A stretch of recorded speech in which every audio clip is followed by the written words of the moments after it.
Hey everyone, just want to give you a heads up before we actually start the video on the light install. I'm trying something a little bit different in my video format. I wanted to see how I could do if I do all the mechanical bits and then come back and do the commentary later on. Just the way my brain thinks, it's hard to tell someone how to install something as I'm physically doing it. I got some of the nuts backwards, and nuts don't drop into slots just perfect, so you kind of have to pause, which I didn't really like too much. So I decided to completely scrap at having the video and audio all in one and now having it separate, which I haven't done before. So hopefully this edit works and hopefully you like it. Anyways, let's get on to installing those lights.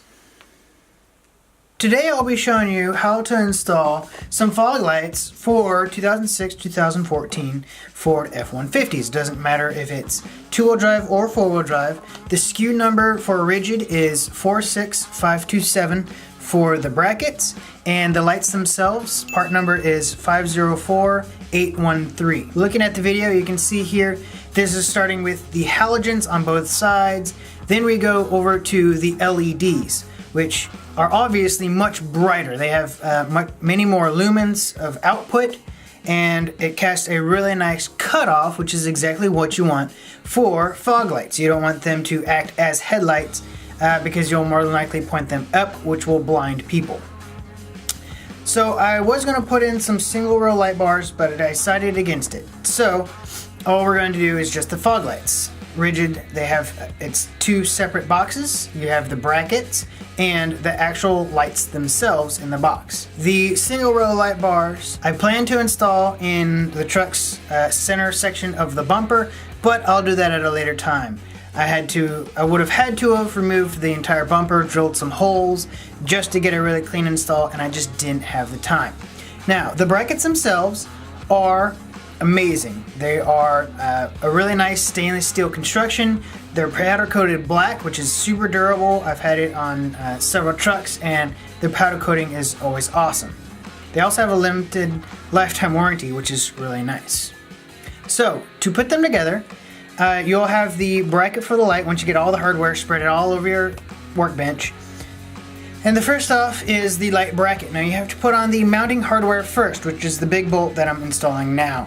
You can see I install it just because it makes it a little bit easier when you're actually mounting the actual bracket. You're given some nylock nuts. You're going to insert them after you install the bracket with the wings facing upwards. Then you're going to take the smaller Allen screw and screw it into the side of it. At this point in time, it doesn't really matter if the bracket's super tight or not. You'll want it a little bit loose, but you want to make sure that the mounting bolt is facing backwards from the light output. And that's the way it'll be installed.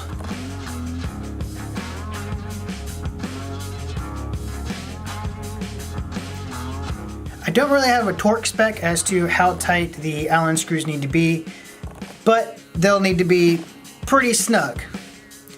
Sadly, you can't tighten them up once they're already installed, but if you get them pretty doggone snug, you should be able to move the light down for adjustment, for vertical adjustment, if need be later on.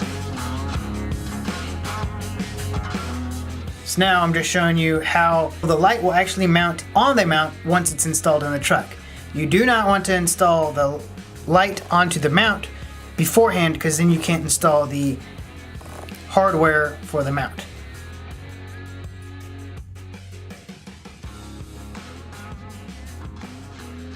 Next up, you're going to go inside of the bumper to unplug the light, and you'll undo the single adjustment screw.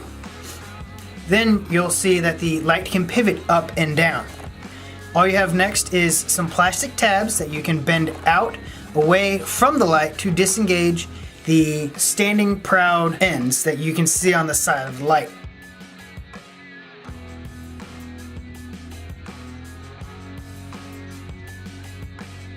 Looking and you can see just the plastic tabs that actually hold in the light. These will not hold in the new bracket, as the bracket will have some really nice stainless steel hardware.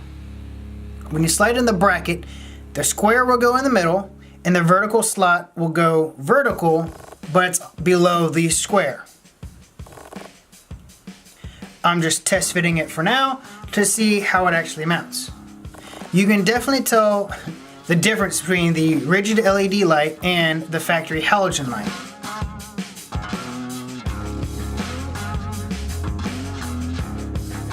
Once you get the bracket mounted into place, you have some nice hardware that just bolts to it. It's fairly simple. You've got the bolt with the washer that goes through both the bracket and the factory mounting hole, and you have another washer and a nut. Be sure everything's nice and snug and tight because you won't be able to adjust it as you won't need to. Now, for the electrical stuff, you can definitely tell that there's two different plugs. One for the truck's wiring harness and the Deutsch connector that comes on the rigid LED light. Most people can cut and splice the wires, making it almost a perfect installation. However, I didn't want to do that because I don't like hacking up factory harnesses. So I went on to Amazon and I purchased some 9005 harness extensions, cut off one end and got Deutsch connectors for the male side and spliced it onto the harness. Now, this makes it a perfect plug and play harness, which is really nice. Now, no wires are spliced, and if I ever wanted to go back to the factory halogen fog light, for example, if I'm trading in the truck or if I'm selling it, then I can certainly do that. Once it's done, before you zip tie everything up out of place, be sure you test the light, make sure it comes on, and make sure both lights come on. From this, you can definitely tell that there's a lot more light that comes from the LED. Now, it will have a really nice cutoff, which you'll have to aim later to ensure that both sides are even. Once you've tested everything works out perfectly and everything's nice and snug and tight, be sure you zip tie up the harness out of place. I've just kind of zip tied it temporarily out of place till I can actually get back in there and do it properly. Once done, mirror the other side. Then take it out for a spin.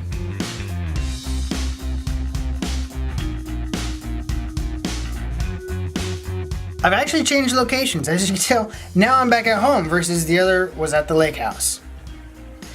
So I just went through a couple of different modes. I turned on the headlights, turned them off, turned on just the fog lights, just the headlights, and I've even walked ahead of the vehicle to kind of show you the cutoff that they actually have. This isn't like your standard typical light bar that I've seen semi-trucks and other passenger vehicles run, because these actually have a physical cutoff to the light. This helps prevent glare to oncoming traffic, as I don't know about you, but I don't want to be blinding people going down the road. This could cause accidents and also could get you in trouble by law enforcement, as many of the LED light bars you see out on the road aren't SAE approved and could get you a ticket.